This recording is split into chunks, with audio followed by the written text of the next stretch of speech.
Student, I have already discussed that what is the Ohm's law, and after that next topic is concept of resistance. What is the concept of resistance? How we define the resistance? Suppose this is the conductor, and I discussed that in a conductor there are two types of charges. One is positive ions, which are bounded, means there is no any motion, and one is free electrons. Second is free electrons, means here there are number of free electrons. अब सोचोगे कि भाई resistance आया कहाँ से, तो ये बहुत ही आसान सा टॉपिक हो जाता है। इसे समझने के लिए हमको कुछ नहीं करना है, बस थोड़ा सा ध्यान देना होगा इस डायग्राम को।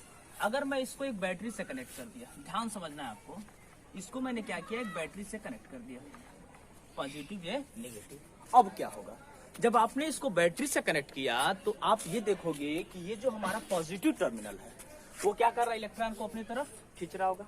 इलेक्ट्रॉन को क्या कर रहा है, अपने तरफ खींच रहा है।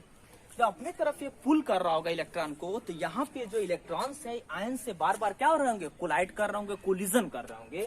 इस इलेक्ट्रॉन्स के जो हमारा इलेक्ट्रॉन्स का फ्लो है, उस फ्लो में क्या हो रहा है, एक इम्पिडेंस आ जा रहा है, एक रुकावट आ जा रही है। क्लियर? क्यों आया? इस आयन से बार बार टकराने से जो हमारे ये इलेक्ट्रॉन्स थे, जैसे आपको क्लास में आंख बंद करके छोड़ दिया जाए, अब बोल दिया जाए कि आपको बाहर निकलना है। आप जब जाओगे तो बार बार टेबल जो डेस्क होंगे उनसे बार बार टकराओगे, लेकिन आप पे फोर्स लग रहा है बाहर की तरफ। तो कुछ देर बाद आप बाहर तो निकल जाओगे, लेकिन जो रास्ते में आपके रुकावट आया, उसी रुकावट को, उसी इम्पिडेंस को हम लोग क्या बोलते हैं, रेजिस्टेंस बोलते हैं। इसका मेन थीम कैसे आया? इसका मेन थीम आया कि हमने देखा ये जो हमारे आयंस थे, फ्री इलेक्ट्रॉन्स थे, जब यहाँ पे बैटरी हमने लगाया तो बैटरी से क्या कर रहे थे, पुल किए जा रहे थे।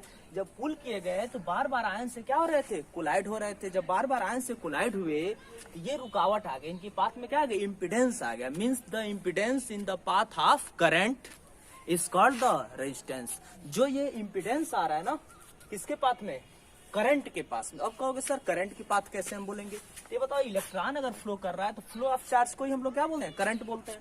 तो करंट के पाथ में क्या आया, इम्पिडेंस आया। जब करंट के पाथ में इम्पिडेंस आया, इसी इम्पिडेंस का नाम हमने क्या रखा, रेजिस्टेंस रखा। तो this is the concept of resistance. अब ये बात है कि ठीक है, अब डिपेंडेंस मैंने बताया हुआ था कि लेंथ पे कैसे डिपेंड करता है, कि लेंथ के प्रोपोर्शनल होता है। मीन्स अगर हम लोग लेंथ L था, रेजिस्टेंस R हो, तो अगर लेंथ हम लोग 2L कर देंगे तो रेजिस्टेंस क्या हो जाएगा, 2R होगा।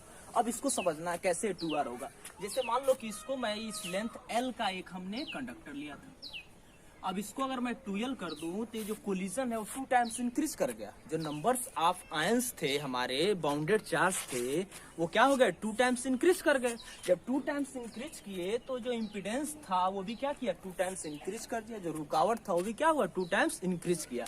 मीन्स रेजिस्टेंस क्या हो गई, 2R हो गई। फिर हमको समझना था, अगर इसी वायर को मैं एरिया ऑफ क्रॉस सेक्शन इसको बढ़ा दूं, पहले एरिया ऑफ क्रॉस सेक्शन क्या था, A था, अब मैंने 2A कर दिया। सेम हमारा मटेरियल है, एरिया ऑफ क्रॉस सेक्शन हमने क्या कर दिया, 2A कर दिया। अब यहाँ पे क्या होगा कि जब आपने एरिया ऑफ क्रॉस सेक्शन को 2A किया तो आप ये देखोगे कि जो आयंस थे उनके बीच में स्पेस पड़ गई, भाई इंटर स्पेसेस थे वो इंक्रीज हुए। तब इसमें जो कोलिजन होगा ना, इलेक्ट्रॉन्स का जो कोलिजन होगा वो कम हो जाएगा। जब कोलिजन कम होगा तो रेजिस्टेंस पे हमारा क्या हो जाएगा, लेस हो जाएगा। मीन्स रेजिस्टेंस हाफ हो जाएगा। पहले अगर इसका R था, R/2 हो जाएगा। ये कंसेप्ट था रेजिस्टेंस का। आप मैथमेटिकल डेफिनेशन भी दे सकते हो कि R = V/I, means ratio of potential difference and current flowing through the conductor is called its resistance. Means आप 2 तरीके से डिफाइन कर दिए। तब एक और इसका डेफिनेशन दे सकते हो, the virtue of substance by या which it opposes the flow of charge. Means एक तरह से एक वर्च्यू है किसकी, सबस्टेंसेस की, ऑब्जेक्ट्स की, कि जो अपोज करता है फ्लो ऑफ चार्ज को। उस वर्च्यू को हमने क्या नाम रखा, रेजिस्टेंस नाम रखा। कैसे आया ये भी मैंने बताया। आने का कारण क्या था, भाई वर्च्यू तो कह देना बहुत आसान होता है कि ठीक है वर्च्यू है, ये रोक रहा है, लेकिन एक तरह से और हमने बताया आपको कि जो आयंस थे बीच में ना, उस आयंस के मोशन, जो हमारे आयंस थे वो इलेक्ट्रॉन के मोशन को क्या कर रहे थे, बार बार रोक रहे थे। रोकने के कारण ही यह प्रॉपर्टी डेवलप हुई है। इसी प्रॉपर्टी को हम लोग क्या बोले, रेजिस्टेंस हमने नाम रखा। क्या नाम रखा, रेजिस्टेंस नाम रखा।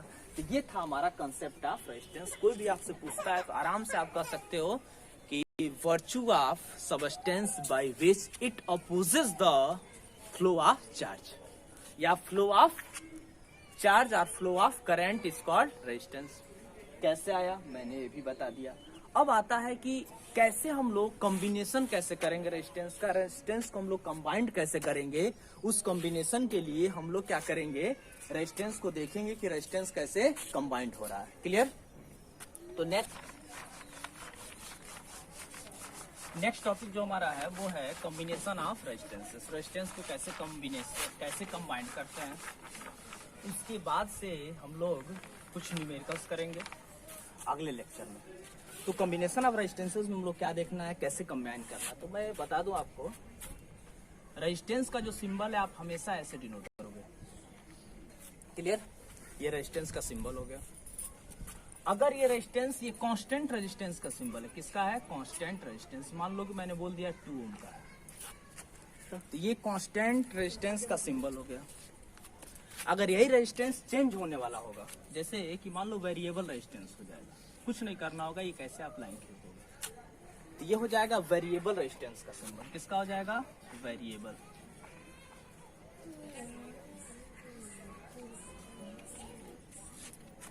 तो करना क्या है कि बहुत आसान सा टॉपिक है। देखो 10th है हमारा, 10th में ये जो चैप्टर है ना बहुत अच्छा चैप्टर होता है। आपको कुछ नहीं करना होता है, इलेक्ट्रिसिटी, केवल आप मेरा वीडियो देखते रहो। गारंटी लेता हूँ कि आपको 100% समझ में आ जाएगा। कुछ है ही नहीं है इसमें, घर बैठे हुए हो, लॉकडाउन का टाइम है, आराम से एंजॉय करते रहिए। थोड़ा सा, ज्यादा नहीं, 2 से 3 घंटे आप पढ़िए, अल्टरनेट करके ही पढ़ो। एक ही दिन फिजिक्स पढ़ो, कल मैथ पढ़ो। ऐसे भी अगर आप कंटिन्यू स्टार्ट करते हैं तो आपके पास 3 महीने, इधर जुलाई तक आप चाहोगे तो 2 चैप्टर आराम से फिजिक्स का समाप्त होने वाला। मैं अपनी बात कर रहा हूँ, तो आप पढ़ते रहिए।